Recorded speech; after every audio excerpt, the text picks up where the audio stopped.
For your English, you're going to first recite your poems for this quarter. The Cupboard by Walter de Lumiere. I know a little cupboard with a teeny tiny key, and there's a jar of lollipops for me.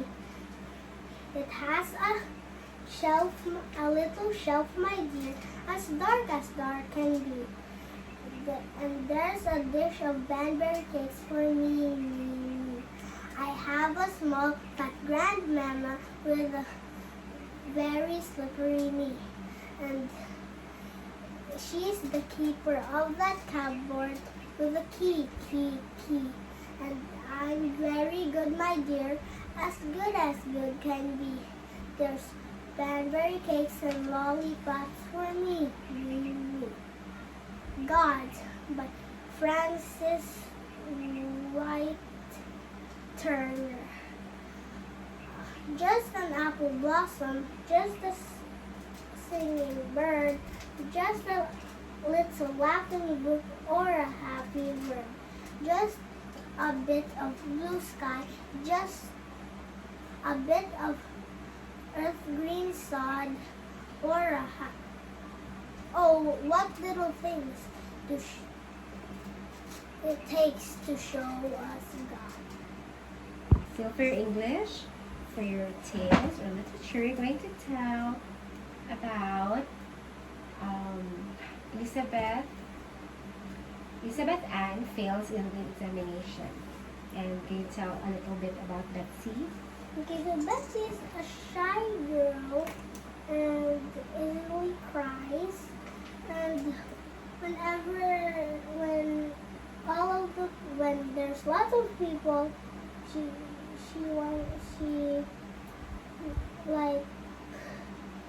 is shy. And if there's lots of people, she's gonna cry. And then when his aunt, because his dad and mom died when she was young, her aunt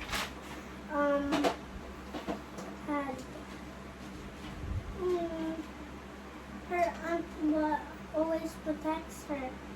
There's a dog. His dreams are scary. Because Elizabeth Ann is sensitive, and because when her bad dreams, she will cry. Because his aunt was coughing, so he was in the picnic farm. She went to school in the early morning.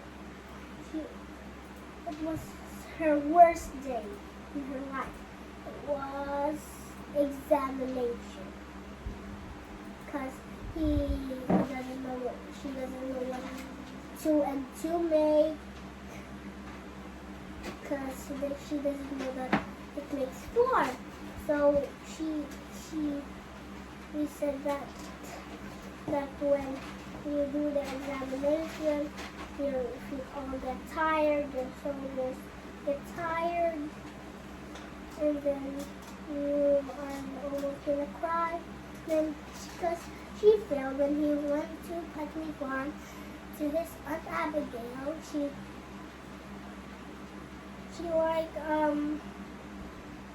said to his cousin Anne, he said, you know how examinations in school, it lets me cry because she's sensitive. So his cousin Anne said that examinations like a quest, or it's fun. If you fail, math, cousin Anne said that a dare, that you do examination to the next. So when cousin Anne was cooking some syrup, she gave some to Betsy, because Elizabeth Ann is Betsy. So when Betsy he said that when you put it in the snow, so it will be like a little bit sticky, the syrup, and then you bite it, it's like sticky in your mouth. And then when he did it, the dog, Shep, came to her, and she did that, and then and Betsy, little frightened, he said that, oh, I think she's asking for some syrup, so she poured a little in the snow and then gave it to Shep. But when Shep chewed it, like his mouth just shut because it's too sticky. Then the second moment it opened and it shut because it wasn't sticky anymore. And then they heard a cry because she had a classmate that was very sensitive like her. But she's 9 years old and she's still sensitive. And then it was that Molly was like, she was teaching Molly how to read. So she heard Molly crying. So when she saw her was crying in the snow, then Betsy said, "Are you hurt? Did you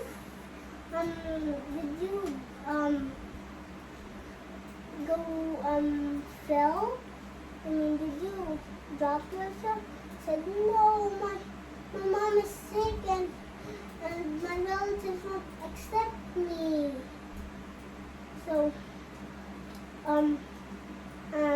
Elizabeth Ann was a little bit happy because she wants to take care of Molly.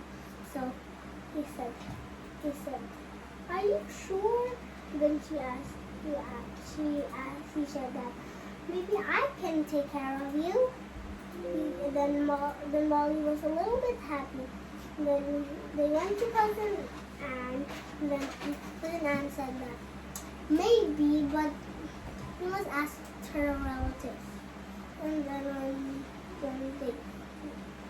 then that Cousin Anne said, your room is big enough. So they went, and then there was a fork. But the fork was 3 lines. But she went to the wrong direction. So when they were talking, they said that nearby there's a wolf hole. And then Molly was a little bit scared because it's wolf. So when they said that, where's the house? It's supposedly here. Then when she looked around, Molly was not there. He said, "Where's Molly?" But Molly didn't answer. Actually, Molly fell at the wolf hole. So Elizabeth Ann was a little bit scared too. So she said, "I'm gonna go to Cousin Anne so she will help you." But no, the wolf will eat me because the name was Wolf Hole. So don't leave me alone here, Betsy, said Molly. So Molly's and then because Cousin Anne is not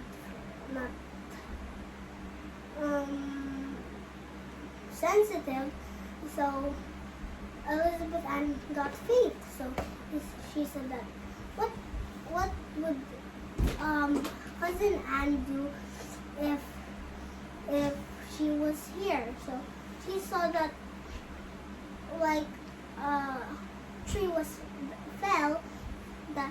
So he said, "This looks like a ladder." So she fell it inside. It was so heavy, and then it moved, and then when she dropped it inside, it was there. So Molly climbed up, then Cousin Anne was there. And he said, "Nice idea, Betsy."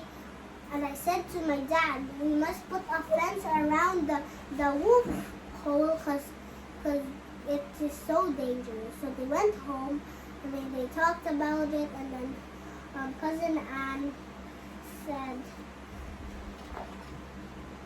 "You are a little bit not sensitive anymore. That's all. Thank you." You're going to read a portion of your free reads. Practice I'm reading. gonna read Snow Queen. In a large city, there's a little boy named Kai and a little girl named Gerda.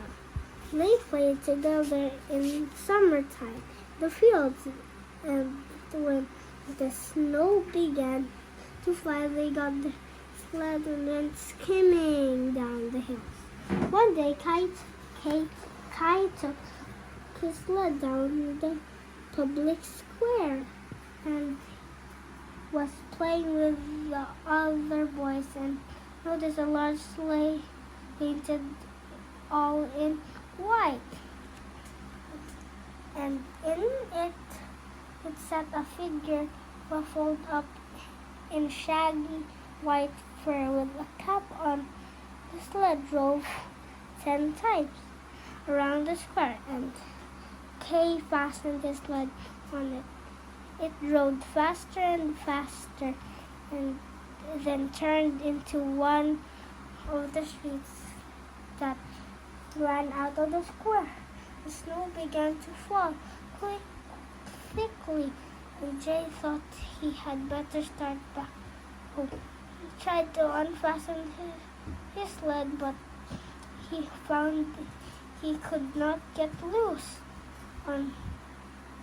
They flew as fast as the wind, clean off the ground over the hedges.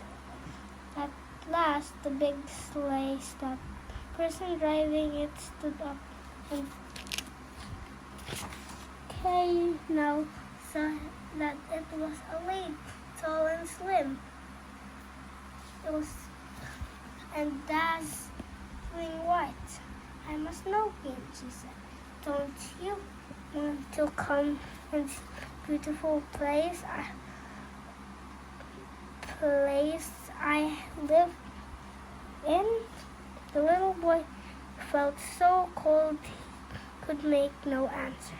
So she came and lifted him out the sled and put him beside her and struck a big fur robe around him. Then off they went again.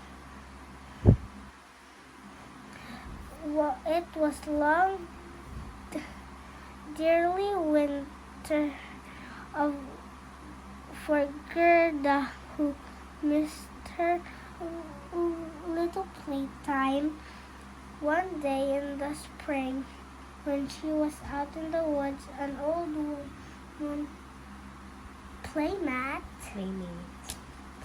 one day in the spring, when she was out in the woods, an old woman came to her and said, "My little child, come and you will see the most beautiful garden in the world."